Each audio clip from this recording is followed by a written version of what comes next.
Hello YouTube viewers, welcome to my channel Science to Technology. In today's show, Future Friday, we're gonna talk about space hotel. So let's dive right into it. Now you have to understand this. The concept of space hotels and things of that nature have been going on for so long that it's boring at this point in time. As in, people were claiming a space hotel as early as 2010. They were trying to go to Virgin Galactic was claiming they're gonna have space flight by 2012, and everybody was like by 2020 we good, we settled. But reality is much worse than that. However, things are changing. What does that mean? That simply means at this point in time, when I'm making this video, things are heating up. Now, when you're watching this video, there is a very good chance some of the missions would have been already completed. So Virgin Galactic in their mission Unity 22 are trying to go on July 11 6 a.m. So they're gonna be the first what you call private system that's gonna be completely private. It's not gonna I'm working under the umbrella of NASA, or working under the US government, working under Russian government. No, I'm a private company doing a private thing. That's a very important distinction, because you have to understand we had space tourism, but it was always under the wing of NASA or under the wing of Russian space agency. So doing this is completely different. This is like how you go into a passenger airlines. So that's why it's a big deal. Now if this works out, there will be a lot of people, rich people in space. Now that's one thing. On top of that, very close to that, Blue Origin, which has announced their project much earlier, they are planning for July 20. So the idea is, if they're gonna do that, he himself, aka Jeff Bezos himself, would be in space by basically July 20. Now again, I do not expect these dates to be hold up, because they could have weather, they could have some other issues, there could 10,000 things that could delay it, and but I'm still hopeful that they will finish it before 2021. Now this is the biggest thing. If this happens before 2021 is out, space will become thing for the rich. Now that's a very big thing you have to understand, because mobile phone started exactly like that. It was not for every common man. It was a very niche product. So whoa, you have mobile phone. For me, it's my early childhood was whoa, mobile phone. My father bought a color phone, Samsung C100. That was a world's first color phone, and it was a big deal. So the prices were ludicrously high, but that's how it happens now. It's nobody cares. Same will happen with space tourism also, because you can think of the airlines. In early days, airlines were very ultra uber rich people can do that, but slowly prices started to come down. So same will happen here. So these things, basically Blue Origin and Virgin Galactic, if they pull through and they do not have any casualty, they will have ludicrously large amount of wealth in space at that point in time. But another aspect would be, this will propel everything, because Jeff Bezos carries enough clout on himself that is if he does this, every Tom, Dick and Harry who has doubt about Blue Origin will be okay, I'm done, I'm booking seat right now. So that's a very big thing. Another, Richard Branson, he has been slowly working towards it. So many people are I do not rocket kind of approach, I like aircraft like approach. They can utilize him, and if he is putting his own life in the line, people will trust it. So these things are very serious, and things are heating up. Now, what tools we are utilizing right now, you have to understand this. Space access is getting cheaper, but they are not so cheap at this point in time. So we are at Gen 1. What does that mean? That simply means cheap suborbital flight. So all you are doing is going to space. What does that mean? That simply means, engineering term wise, you're crossing the Kármán line, which is at around 100 kilometer. Now some government agency is trying to make it lower, some is trying to make it higher, but you get the point. 100 kilometer is an easy number to stand. Remember, 100 kilometer. So basically, if you are above that, you are in space. Now all these systems are suborbital. What does that mean? That simply means they are following what we call ballistic trajectory. So they're going to be thrown up, and then they're going to land. Now once they're going up, once they reach a point where they have no longer the forward, basically upward velocity, the upward velocity goes zero, they will enter what we call free fall. In free fall, for a few minutes, depending on their design, depending on their trajectory, depending on all other variables, they could have 0G for as little as 1 minute to as high as 3 minutes. Now you may be isn't that very short? You're spending so much, $25 million for these sort of things, and you're only getting that little. Another aspect you have to understand, because the nearest thing you can do to this is Vomit Comet, which is a plane that does that free fall. That only gives you 40 seconds. So 2-3 minutes is enough where your every sensory system will register it. Oh no, it was not no. It was okay, you can feel it, you can really absorb the impact. So that's Gen 1. Now be mindful, this is almost like how your mobile phone was, CDMA mobile phones. Then we come to Gen 2. Now Gen 2, the idea is something like Falcon 9, but for private system. Right now Falcon 9, technologically speaking, are much ahead of these things at cost, almost the same, but it does work under the umbrella of NASA. So you have to remove that umbrella. That is a very critical aspect. Now that would be Gen 2. Once we have something that basically that powerful, that this accessible. So that's the Gen 2 aspect of it. Now all this relies on ISS at this point in time. That's why my video's thumbnail was featuring ISS, simply because ISS is reaching what we call retirement age. Basically, at this point in time, if they want to, basically whoever is ownership, ownership at this point in time is like whoever is splitting the bills, be it Russia or be it USA. They are like, dude, if you want to do anything in here, it's like costing us way much more. Like, because again, you have to know that this is a 20-year-old system which was designed in 30 years ago. So this is an old system. Fundamentally, it was a very good learning tool. The only tool that is even older than this was a mere space station. So we learned a lot while building this. But here's the, this was a Gen 1 product, and we have used it. It's like, yeah, it's a well-used system. A lot of people have used it. This is like the permanently habitated, permanently habited space habitat. So it has done, its job. It has done its work perfectly, survived everything that it's supposed to survive. But here's the deal: it's old now. What does that translate? That simply means if NASA wants to do any experiment, the subsystems on it, basically the power system, the thermal rejection system, and all other fluid transfer system, water recalibration system, all these systems are maxed out.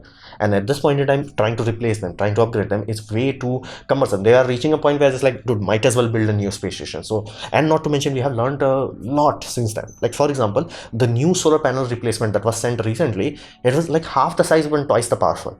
So you get the point. Like, what can you build right now if you start the same budget that went into this? It's like, okay, let's start fresh. You can do a lot more for a lot less price. Rockets have big space. Falcon 9 is far more cheaper than the space shuttle. So amazing things can be done. So reality is, in 2019, NASA opened the ISS, like basically legal framework, contracts and all that jazz for commercial opportunities and private astronauts. Now, right now you have to understand, astronauts that goes there, they are responsible, the responsibility falls on to basically whoever space agencies carrying them there. But that responsibility will go to private charter once it's done. So more and more people can easily access ISS. Now this is done to also, alleviate the cost constraint at this point in time, because NASA does not want to retire ISS prematurely. They're like, okay, let's extract as much as we can, because again, this is multi-billion-dollar equipment. So you do not want to just, it's old, lol. No, you want to, extract as much as possible. Now, utilizing that, some companies started to file a bid where they're like, okay, we're gonna utilize this as a space hotel. That's why this will be the first one. So Axiom Space has won at this point in time. So their idea is we're gonna dock some module, and because the power system and the thermal management system is powerful enough, they can have a module. So all they have to bring is like bare minimum solar panel in their system. So it works at like a bare minimum capacity, but the moment it connects and docks with ISS, it has more than enough energy, so they can directly start taking astronaut benefit. They just send a module, start sending astronauts as in guests. So once they start doing that, that allows them quick revenue. Utilizing that, they can send more module, and once they reach to a point where they have enough module, then the power drain on the system will exceed the certain threshold. Then they're gonna introduce their own power module, and because they are utilizing ISS as a foundation, they have a lot of luxuries, because if they did not wanted to rely on ISS, they had to do power module first. So that's why they can have the revenue. They have all the support system. And be mindful, ISS right now, on ISS there are emergency escape system. If you build your own space habitat from scratch, you will not have any emergency escape system unless you directly go and buy, ask Elon Musk to build a different space capsule that has a propellant storage system that can last longer than 6 months. So you have to understand that that's why utilizing ISS as a building ground is such an important thing. Once it's done, once they have their own propulsion system, and when ISS is thoroughly retired, as in no longer funded, they will detach from ISS, they will be completely independent, and ISS will be crashed into the sea. So that's why ISS will become the first space hotel, or the foundation of one. Now, at this point in time, the small starts have already begun. Right now, we went from tourist, the thing supposed to happen suborbital level, to movie. Now, movie is a very interesting thing, simply because movies are big business, aka boatload of money is utilized to make truckloads of money. So reality is that step one is already in progress. Now, we did had some movie shot in space, actual IMAX, but those were more of a technological demonstration kind of thing, rather than big blockbuster movie. So IMAX, space station, Lockheed Martin, NASA, and this very wise dude, or very rich dude, Tom Cruise, is basically they are partnering up, and they're gonna go to space to shoot an actual movie. Now, here's this announcement was done almost a year ago, but here's the point: Russia came along recently. When I'm making this video, this announcement is barely few weeks old. Heck, many of you may not know is that Russia is also trying to do this. Basically, send a female movie star to do the same thing. Basically, they want to beat American to the doing this thing. So if this works out, assuming, like, it does not matter the movie has to be great or not, but if it has enough of a draw, by 2025 this will be routine. This will be like, oh, we do this sort of thing. Like if you are talking a big budget movie, you may go to space to actually shoot things. I'm pretty sure Christopher Nolan will like the idea. So these are small starts. Gen 1 is already done, small starts are already happening at this point in time. So we are in a position where, like, no, things are actually progressing, and the Axiom space is supposed to start by 2025, and it can be done simply because they are not planning to do something, amazingly bold and something like that. They're like, no, just a module which, SpaceX can do. So let's see then what we can expect in the future. Well, one aspect you have to understand, 0G looks amazing, but feels great, super amazing, but is really bad for your body. And unless you are talking about people who are trained rigorously, as in, think of it this way, astronauts, their birthday gift in space is like, you shall not exercise today. That's their birthday gift, because you have to exercise rigorously. If you do not, your muscles will go poof.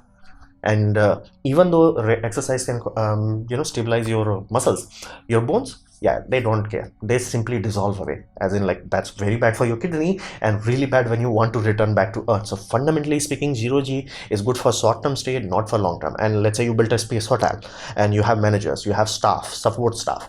In those sort of scenarios, those people will be destroyed by space habitat system. So they need gravity for long-term stay. Now your people who is going there, they will enjoy 0G for a few minutes until they have to pee. So you have to understand it. Short-term is recoverable, for long-term, flat out undoable. And all the astronauts that have been there for long-term space mission, they're like, thou shall not do this. And they were trained best of the best health. Most of the people who are rich enough to do this, they are not in that kind of age or health. So you have to understand, you cannot be like, you have to be the richest person alive, you have to be the healthiest person alive. You will reduce your basically client pool to zero.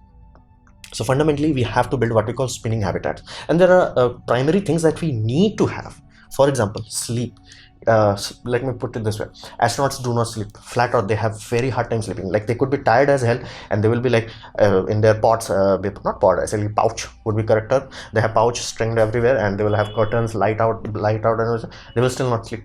Like, for some reason our body does not have the mechanism to sleep in zero gravity. It's like very difficult for them. And like, again, you're not sleeping as in like your brain is physically malfunctioning you to sleep. It's like, okay, I don't know, just shut down, sleep. Sometimes astronauts have to take very heavy medication to sleep, and I'm not joking, like serious heavy medication. So for those sort of scenarios, you need gravity. So you can be enjoying your party, your fun fact and all that jazz in the center part, 0G, awesome. But when you have to sleep, you will go to the gravity section. Otherwise, good luck.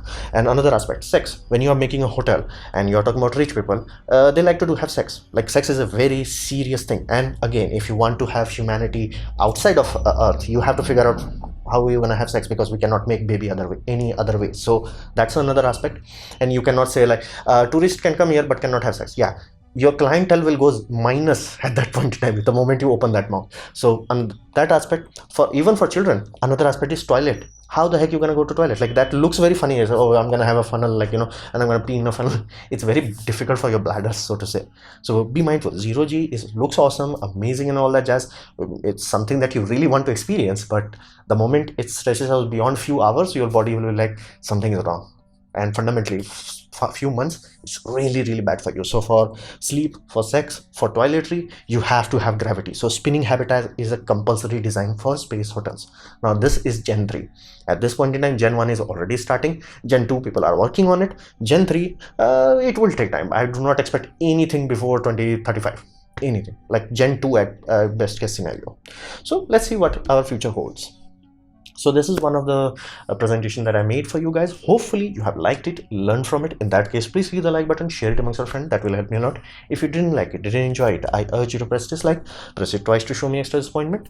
Please leave a comment, because I do try to reply to all of them. Subscribe, press the bell icon if you're free, and as always, thanks for watching.